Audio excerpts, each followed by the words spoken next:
अत्यंत दुखद हादसा गुजरात के सूरत में हुआ। वहाँ का एक बहुत बड़ा मार्केट है, शिव शक्ति मार्केट।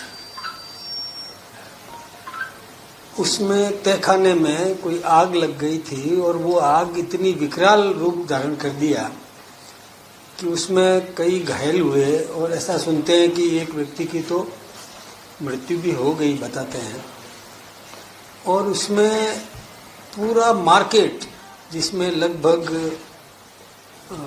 मतलब सैकड़ों उसमें दुकानें हैं, बहुत बड़ा मार्केट है, मल्टी स्टोरी मार्केट है, वो आज तक उसके अंदर घुसने की स्थिति नहीं है। आग में काबू पाने की पूरी कोशिश की गई, भरसक कोशिश की गई।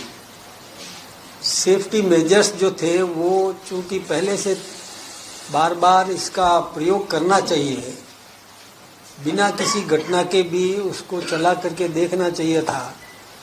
स्थानीय स्तर पर वो एक निजी मार्केट है और उनकी निजी व्यवस्था है, और वहाँ उन्होंने जो उपकरण चालू होने चाहिए थे कोशिश तो की, लेकिन वो चालू नहीं हुए। इसके कारण से आग पर तत्काल काबू नहीं पाया जा सका और बहुत बड़ा नुकसान हो गया। मैं सोचता हूँ कि आकलन तो पूरा बाद में आएगा सबके सामने।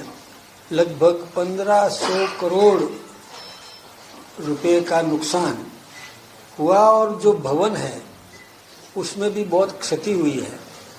उसके सरिये गर्म होकर के फट गए, ऐसी स्थिति वहां पर बनी है।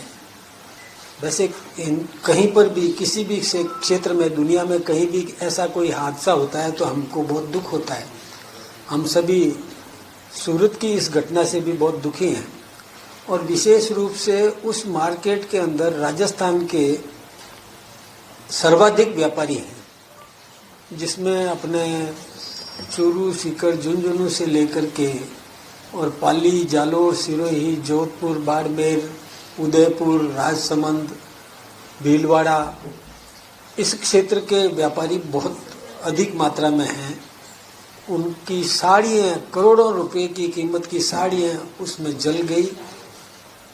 यहाँ तक कि कईयों के कैश में राशि भी होती है वो भी जल गई। सारा रिकॉर्ड जल गया। सबसे बड़ी बात तो ये है कि जो रिकॉर्ड होता है, जिसमें वो दुनिया भर के क्षेत्रों में माल भेजते हैं, कई उधारी रह जाती है, जिससे कि रिकवरी कर पाना, अब जब रिकॉर्ड जल गया तो अब मैं ये नहीं कहता कि लोग अपना मन बदल देंगे, लेकिन फिर भी रिकवरी में उनको बहुत जोर आएगा।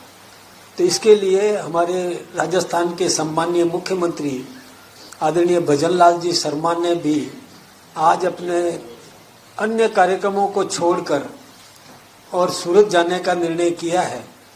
वो खुद भी सूरत, वैसे उन्होंने पहले ही प्रोग्राम रात को ही तय कर दिया था। रात को मेरी भी उनसे बात हुई थी। गुजरात के सम्मानीय मुख्यमंत्री जी से उन्होंने चर्चा की, हिंदुस्तान के सम्मानीय प्रधानमंत्री जी से चर्चा की, और वो आज खुद भी और सूरत जाएंगे। वहाँ पहुंचकर जो गुजरात सरकार की तरफ से जो सहयोग दिला सकते हैं वो प्रयास करेंगे, और ज़रूरत पड़ी तो हम भी, हमारी सरकार भी और सहयोग करने के लिए तत्पर है। हमारे भाइयों को संभालना, हमारे अप्रवासी राजस्थानियों को संबल देने का काम इस समय बहुत आवश्यक है। तो मैंने आज आप सबको भी तकलीफ इसीलिए दी कि आप जन में इस प्रकार की भावना पैदा करें। और एक कहीं भी हादसा होता है तो हादसा होने के बाद में दुख व्यक्त करते हैं, लेकिन पहले यदि सेफ्टी मेजर्स जो भी वहाँ पर तैयार, उनकी व्यवस्थाएं हैं, बड़े मार्केट होते हैं, हमारे यहाँ भी मल्टी मार्केट्स हैं, तो मैं उनसे भी आग्रह करना चाहूँगा आपके माध्यम से भी कि वो भी अपने अपने क्षेत्र में जो व्यक्तिगत रूप से आपके निजी संस्थानों में सेफ्टी मेजर्स जो तैयार किए हुए हैं उनका कभी न कभी चालन करना चाहिए। यानी वो चल रहे हैं कि नहीं चल रहे हैं, सही काम कर रहे हैं कि नहीं कर रहे हैं, इसका विशेष रूप से ध्यान देने की जरूरत है। अदरवाइज जब जरूरत पड़ती है उस समय वो चलते नहीं है तो हेल्पलेस हो जाते हैं। फिर तो वो सारी जो संपदा खर्च की है वो सब अनुपयोगी हो जाती है। तो मेरा तो यही कहना है कि एक तो जो हादसा हुआ उस पर हम बहुत दुखी हैं, राजस्थान की जनता भी दुखी है, और सहयोग के लिए जो हमें करना है हम करेंगे। गुजरात सरकार से, केंद्र सरकार से जो आग्रह करेंगे कि वो भी इसमें भावनाओं को ध्यान में रखते हुए और सहयोग करें।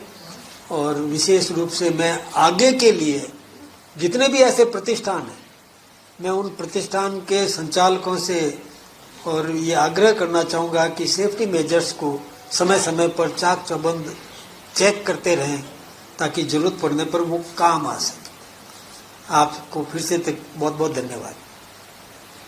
देखिए, अशोक गहलोत कह रहे हैं कि टैबलेट को लेकर उन्होंने सवाल उठाया है कि राज्य सरकार कह रही है कि टैबलेट लगातार बांट रही है, लेकिन स्मार्टफोन की मोबाइल तो अभी तक बटोई नहीं। देखिए, मुझे याद आ रहा है कि जब ये इन्होंने टैबलेट्स खरीदे थे तो बहुत कम कीमत के थे वो, और बहुत अधिक रुपए बता दिए गए।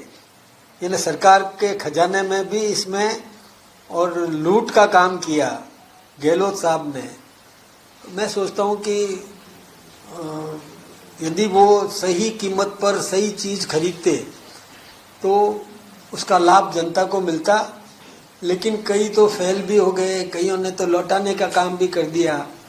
ऐसे ऐसे सस्ते और वो खरीद करके और अधिक सरकारी धन का दुरुपयोग किया, मतलब रुपया अधिक लगाया, बिल बड़े बनवाए। तो ऐसे काम हम नहीं करते। हम काम करेंगे जनहित के और उपयोग में आ सके सही दृष्टि से, ऐसे ही काम हम करेंगे। सर, आग्रह किया कि जो सेफ्टी मेजर्स है उनका ध्यान रखा जाए। सरकार से भी कहेंगे कोई इस तरह का अभियान जो चले राजस्थान में। आपने सही बात कही है, बहुत सही सवाल आपने उठाया। हम केवल निजी प्रतिष्ठानों के भरोसे भी नहीं रहे, हमारे यहाँ भी विभाग है इसका, तो वो विभाग भी पूरा समय समय पर संभाले और वहाँ जाकर के और उनकी व्यवस्थाओं को कब चेक किया, किस तारीख को चेक किया, वो तारीख भी उस पर लिखनी पड़ती है, उसको भी ध्यान में रख करके पूरा सुव्यवस्थित करवाने का काम करेंगे।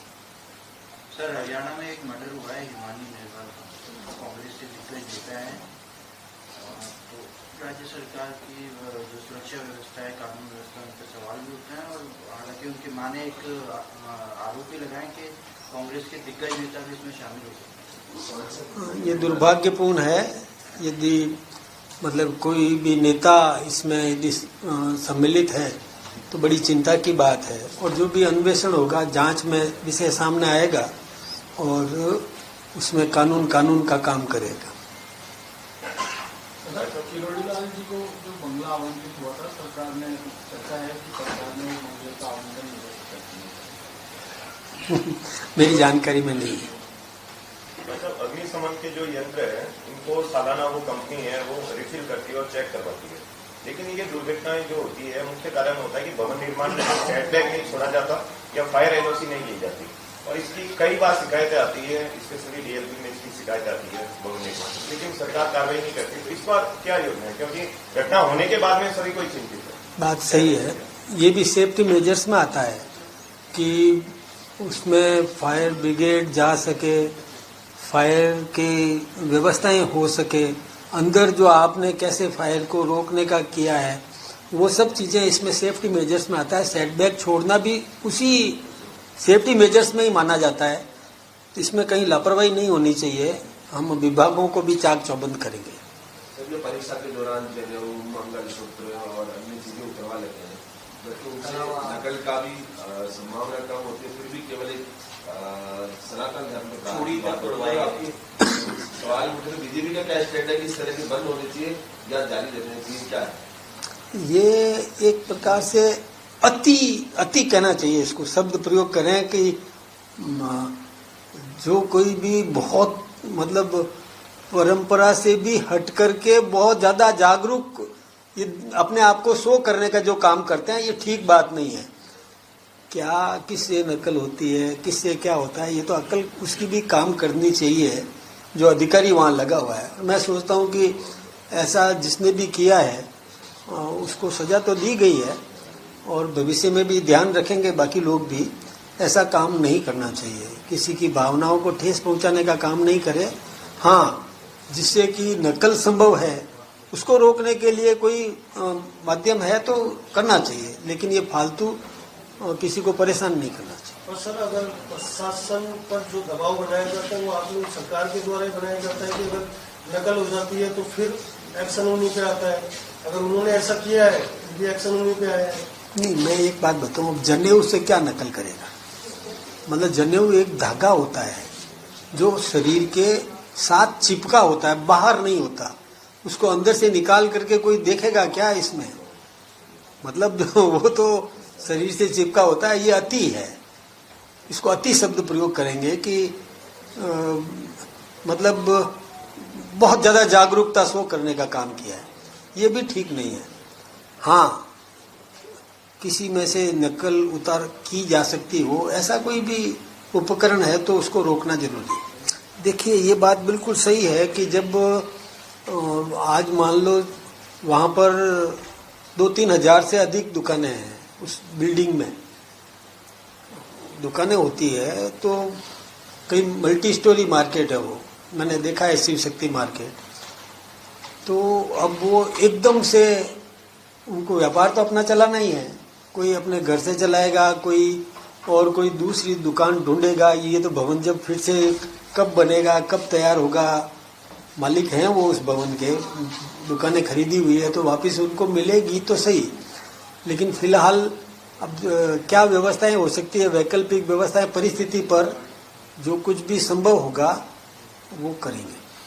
अगर आप ये वीडियो YouTube पर देख रहे हैं तो हमारे चैनल को सब्सक्राइब करें और बेल आइकन को दबाना ना भूलें। अगर आप Facebook पर ये वीडियो देख रहे हैं तो हमारे पेज को लाइक करें।